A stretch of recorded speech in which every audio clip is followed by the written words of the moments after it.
Now, it kind of escaped your notice that Brian Wilson's legendary Smile album finally got finished and released earlier this month. You may also have registered the fact that Brian himself didn't have an awful lot to say about it, being still a bit frail after all those years of acute mental discomfort. So, thinking laterally, we tracked down Wilson's lyricist and main collaborator on the Smile project, Dyke Parks, a man who sounds like he's in possession of even more of his marbles today than he was when he and Brian Wilson sat down to begin working together 38 years ago. I spoke to him down the line in the BBC's downtown LA studio about the album that almost never was. She belongs there, left with her liberty, never known as a non-believer. She laughs and stays in her wonderful.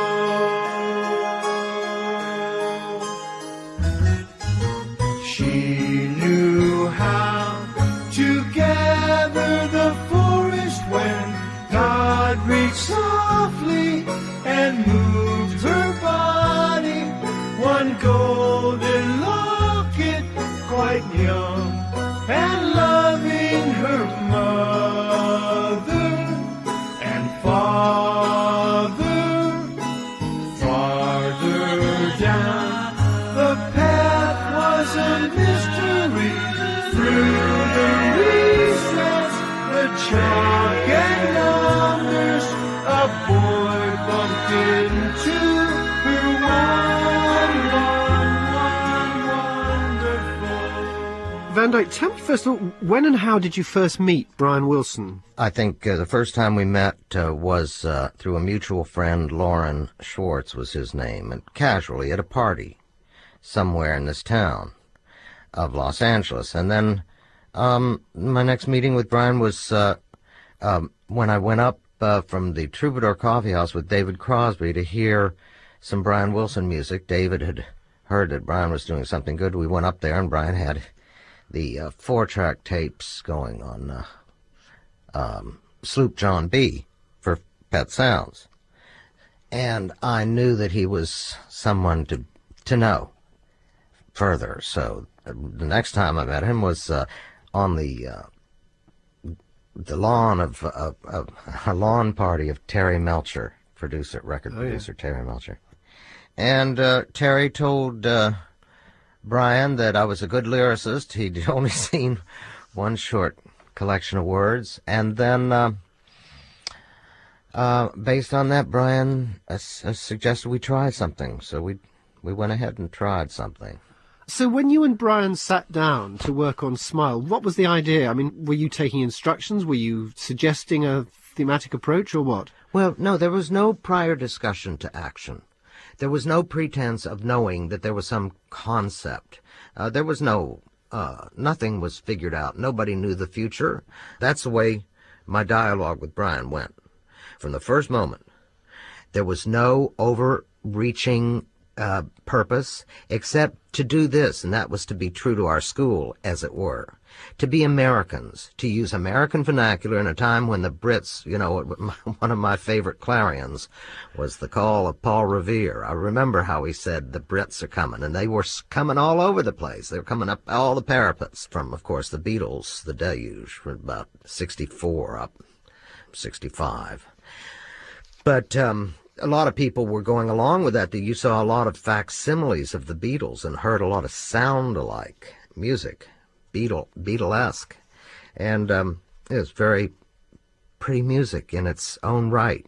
But there was an affectation that went along with this thing where everybody was getting anglicized real quickly and talking beta and beta all the time. It was when that kind of, like a renunciation of the United States, which was, by the way, at war in Vietnam, and they were aiming water cannons at black people in the South. There was a great foment in this country, and it was really considered gaucherie to think at all patriotically. America was not the symbol that it had promised to be in the 60s. And so we wanted to try to comment on America without shame and so forth. And that was what Smile was designed to do? We just knew that we were going to be Americans. We had nothing specific in mind. But I'm sure the conversation was nuanced and entertaining. When I told Brian, I must have told him many things that I liked about his work. For example, how he used a harmonica, a chromatic harmonica, to dovetail the flutes on the top, or more specifically, the saxes. That was very beautiful sound when he put the harmonica on top of the saxes. And why not? It's a reed instrument. And as well, put the bass harmonica under the baritone sax. And why not? It's only logical. It's a reed instrument. But Brian did this first. He saw the potential of organizing American vernacular into music. And the whole thing about this smile thing that is fascinating to this day is the music is beautiful. And I knew that when I heard it, and I had nothing to add to that except the requirement that I put some words on. I'd like to think that we could have spent Smile making easily presentable songs in a song format. I was hoping for it. I was hoping that maybe one day I'd go up to Brian's to work on a song, and he had a 2.5-minute slab of music that I could just paste some words on that nobody'd care about, but just to enjoy a hit record. But Smile turned out to be different, and it got a mind of its own. And I think that that can be ascribed to anything that dares to reach the art. What was the first song that you wrote the lyrics for? First thing we did was sit down to write Heroes and Villains. And he played da da da da da da da da da dee da dee da dee da dee da dee da dee da da da. That was the first sentence. So I provided syntax for that phrase without changing a single note, and that is common in my practice throughout that dialogue with Brian. I never asked him to change a note. So I wrote, I've been in this town so long that back in the city I've been taken for lost and gone and unknown for a long, long time. And who is the putative I there? Well, it's a character you're putting into the ether. You're making somebody up. This is the reason that I like this. I said, I should have told you, all important. I said, well, Brian, I said, yeah, that sounds great. I said, what's the title? And he said, Heroes and Villains. And immediately I got the connection that, I thought, well, that'd be a rather strange title. And then I remembered in the music that it's very similar to the Southwestern country ballad. Reminded me of Marty Robbins, by the way, the melody. Simple, lyrical romance, and a manly man talking about the rough West. It reminded me of El Paso, which is also a ballad, by the way. So here's a ballad. I can see it's a ballad. It's called Heroes and Villains. What a great stark contrast. What a wonderful opportunity for a person who wants to be a lyricist. Absolutely. And we knocked that out in a day. Now, I don't mean the cantina section, which is now part of that quilt work that Smile is. That was done on another day. But the body of the tune, the woman being lost in the rain of bullets that eventually brought her down, all of that stuff, the hard luck story that came out of the rowdy West, that the saloon mentality, the cartoon consciousness of the effort, the cartoon consciousness of that song pushed us forward with an enthusiasm for more work. All of it wanting to be part of that cartoon consciousness.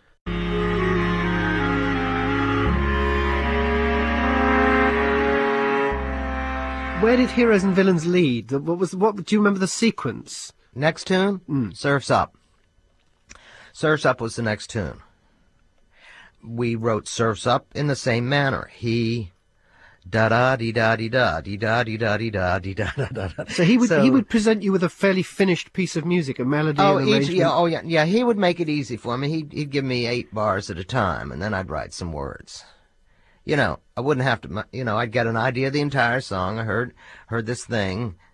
I keep saying, no, Brian didn't write Surf's Up. He wrote da-da.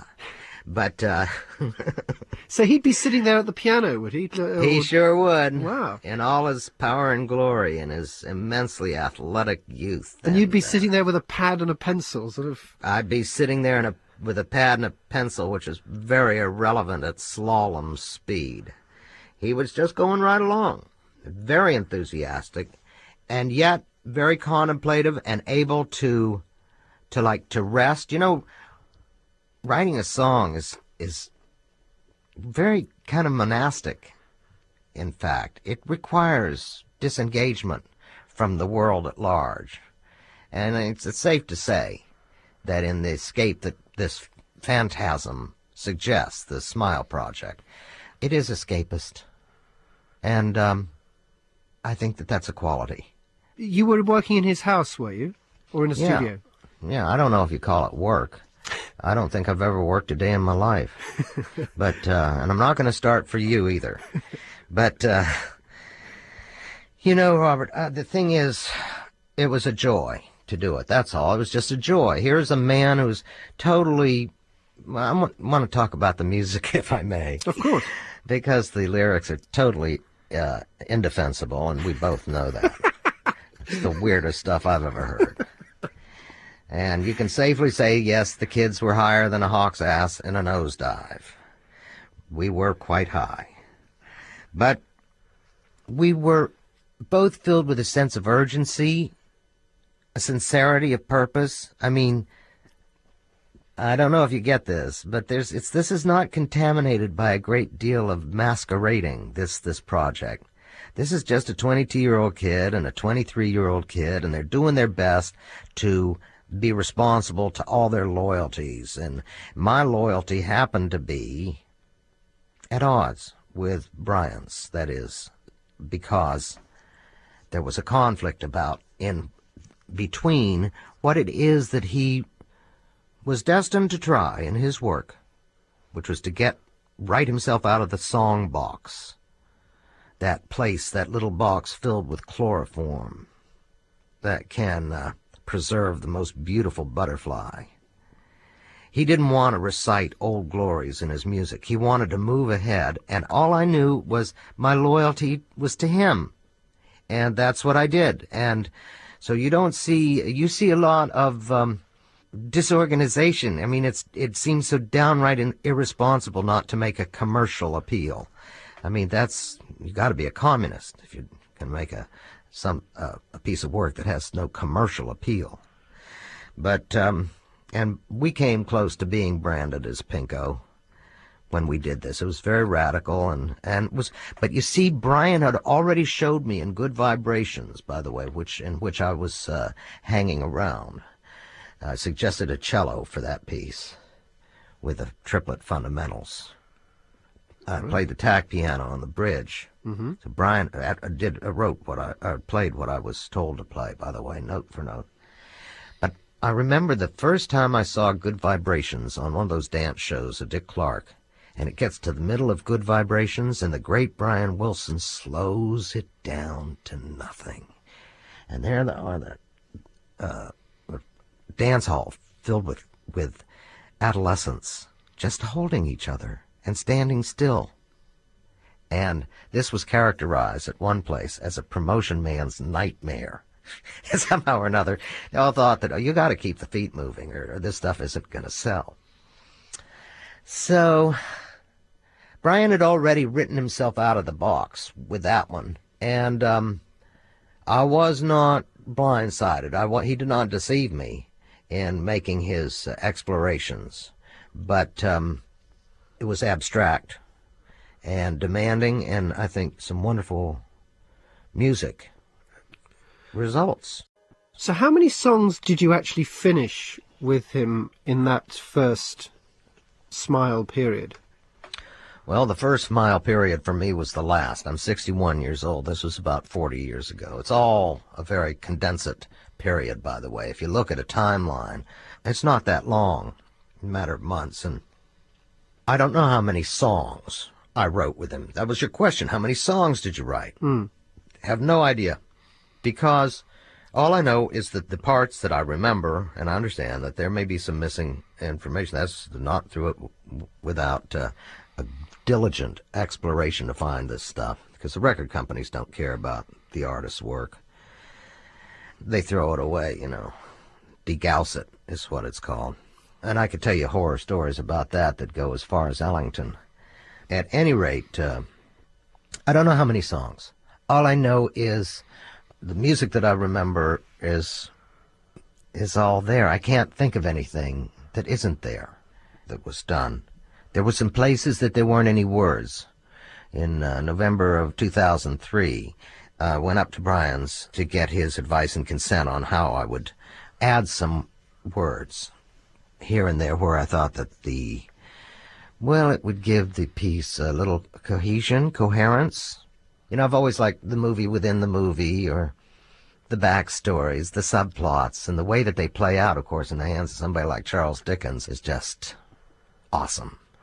And that's the way music should be, by the way. A whole bunch of, in Brian's case, that's what I was looking at. A story, great story, with a whole bunch of subtexts. And those are the incidental themes or motifs in music. And he had all these voices going places. And they ended up somewhere because of the power of his creativity.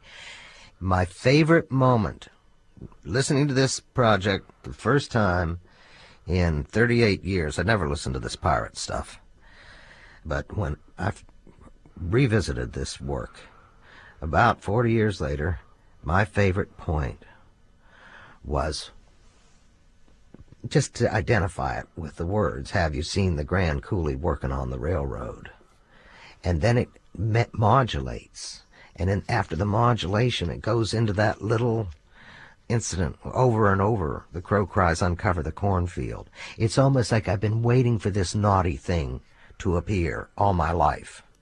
And here it is. The crow is over the cornfield. And what does it mean?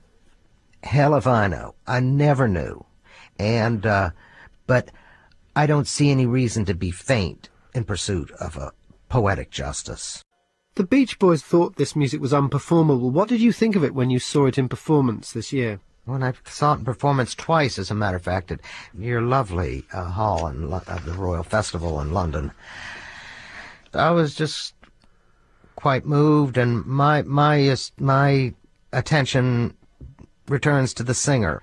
To me, what's important here is that this Smile project and its reemergence is really hand in hand with and facilitating a healing for Brian Wilson.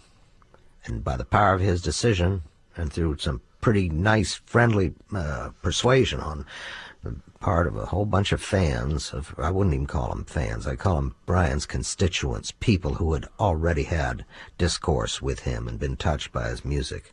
These people insisted to him, I'm sure they pestered the hell out of him, to reinvigorate his interest in Smile. And I'm sure it was a very difficult decision for him. But seeing it in performance was very moving, and it pointed out the undeniable admonition that it is the singer, not the song. It's the singer that matters. It's Brian Wilson's triumph. This album, this work, has often been talked about in terms of being a pop symphony. How do you feel it works formally like that? Well, I'm very uncomfortable with anything like the word symphony or pop symphony, or even that like symphony to God, Brian called it, and that's wearing the religion on the sleeve. Was very difficult for me, still embarrasses me. The God stuff makes me a little uncomfortable, considering the way it's abused by politicians and so forth. But the thing is, the piece is small. It's amazingly small. And when I sat and listened to it at Royal Festival, I'll tell you something, I was astounded by how small it is. It's like scrimshaw on a whale tooth. It's like chiaroscuro on a fine miniature, a stamp. There's nothing epic or muralistic about it. To me, it didn't have the sweep that I had expected, and I so wanted to be felt the power of his work. No, all of a sudden it seems strangely at the mercy of a British audience, and they just showed a direct interest in it without the baggage of tabloid journalism, and the fact that the project had escaped from that mire was, to me, a rapture. Gotta keep those love good vibrations a happening with her. Gotta keep those love good vibrations a happening with her. Gotta keep those love good vibrations a happening with her. Gotta keep those love good vibrations a happening. Hungry down, hungry down, hungry down, hungry down, hungry down, hungry down, hungry down, hungry down. Gotta keep those love good vibrations are happening with her. Gotta keep those love good vibrations are happening with her.